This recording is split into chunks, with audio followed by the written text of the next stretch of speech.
What is up, everybody? Welcome back to another episode of Fish O'Clock. I'm John Jiraiya. In today's episode, we're going to be doing a review of the cheapest fish finder on the internet. The $40 Lucky Fish Finder. I purchased this from Temu. It's also available on Amazon and a few other retailers. We're going to start the video off by doing a quick unboxing and first impressions.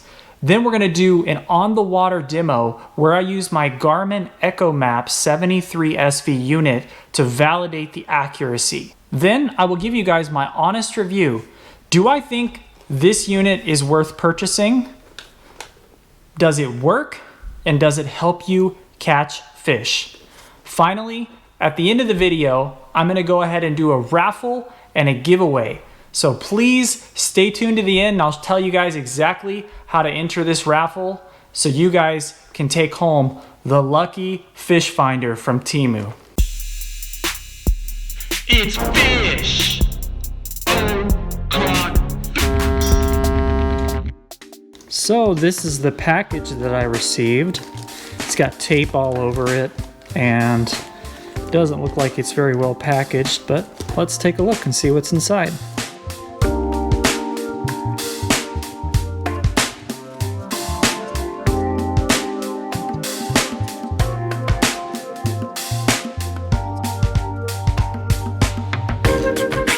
All right, we got a user guide right here. This looks like the transducer, and I'm guessing this yellow disc-like object is probably the float. This probably keeps it floating. Transducer appears to be decently made. I mean, there's some weight to it, so it's a good sign. It's probably ceramic. It's got a little plug on this end that plugs into the fish finder. Yep, it just plugs in like that. It's pretty easy. Let's look at this. Okay, so I don't know if I'm a big fan of the color, but it seems to be decently made. It's plastic. Don't know if it's waterproof or not.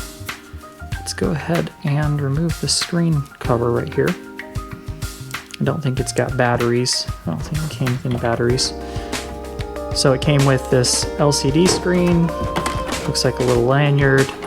And this is a mounting bracket for the transducer. So this looks like everything you need besides batteries. So my first impressions of the device are not bad, actually. This is super lightweight and it's actually pretty small. Fits in the palm of your hand. Just the portability alone, I think, definitely makes this maybe worth having, especially if you just throw it in your tackle box and you have it, or you travel a lot and it'd be nice to kind of carry. It takes up no space almost. And the transducer itself appears to be, I mean, it's got some weight to it, so it's probably ceramic. Again, overall, the whole fish finder unit, I could actually carry it in the palm of my hand. So just for portability alone, I'd say this is pretty impressive. But really, let's go see if this actually works. Okay, I'm out here on Inks Lake with my Lucky Fish Finder. We are in 28 feet of water. This is essentially just soft bottom. There's no structure right here. This would be a really good opportunity for us to test whether or not the Lucky Fish Finder accurately can determine depth. So I'm gonna go ahead and toss the transducer in. Let's turn this unit on. Right now, can you get a shot of the Garmin showing 28 feet? All right, I'm gonna throw this over. Okay, let's see. Yeah, it's not. Oh, there it goes. 27 feet, and it's saying that there's rock down there. 26.5 versus 28.2. So I would say, oh, it looks like there is actually rock down there. Oh, and it's actually detecting fish in the middle of the water column. Oh, there is fish in the middle of the water column. Wow, what do you know? this is actually appearing to work. So we're at 26.5 on the Lucky Fish Finder. We're at 28 on my Garmin. Now these values will be a little bit different because I'm using different beam widths. But yeah, you can see here there's fish being detected on the top of the water. This looks like a school of bait fish. And look, there is a school of bait fish showing up on the Lucky Fish Finder. So looks like it's working. It's also seeing depth, and it's also identifying fish in the water column. So it looks like everything is working pretty well. All right, I've located a nice weed edge here that I'd like to go ahead and validate the Lucky Fish Finder's ability to detect vegetation. So this is pretty thick vegetation. I'm in about 12 feet of water right now. I would say this should be pretty clear if it works or not. So let's turn it on and see what pop it in the water. Okay, looks like the little weed symbol right here, it's kind of it would be your bottom left, is illuminated. So it looks like it does detect weeds. Now this fish alarm keeps going off. You know, I can't say that I trust this. I have my Garmin on. I mean, maybe that's why it's freaking out. So let me turn off my Garmin unit.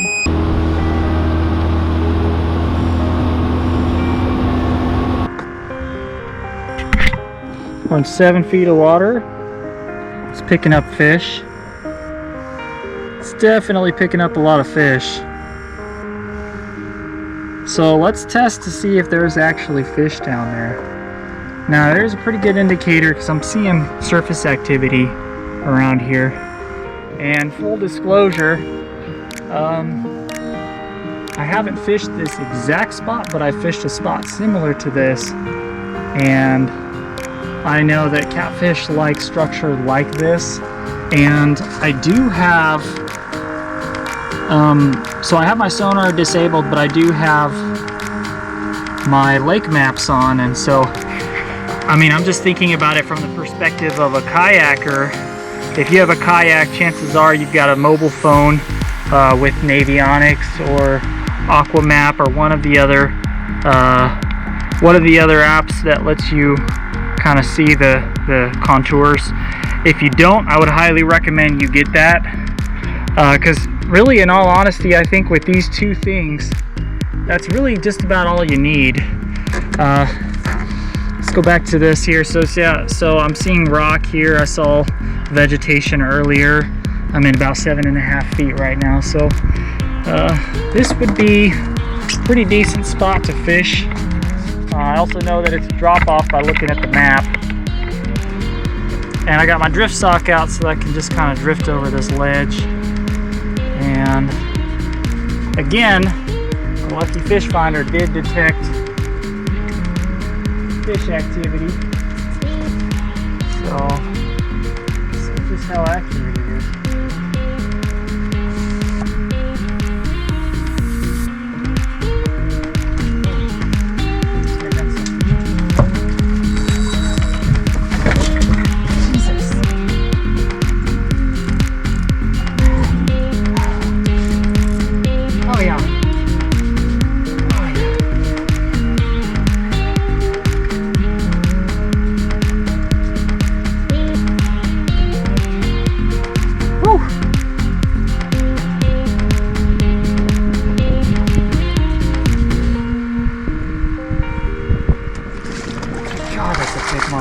Does the Lucky Fish Finder work?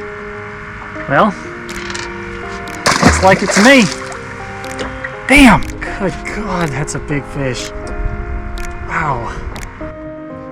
Woo! Man, multi-species day. That's what I'm talking about right there. Big.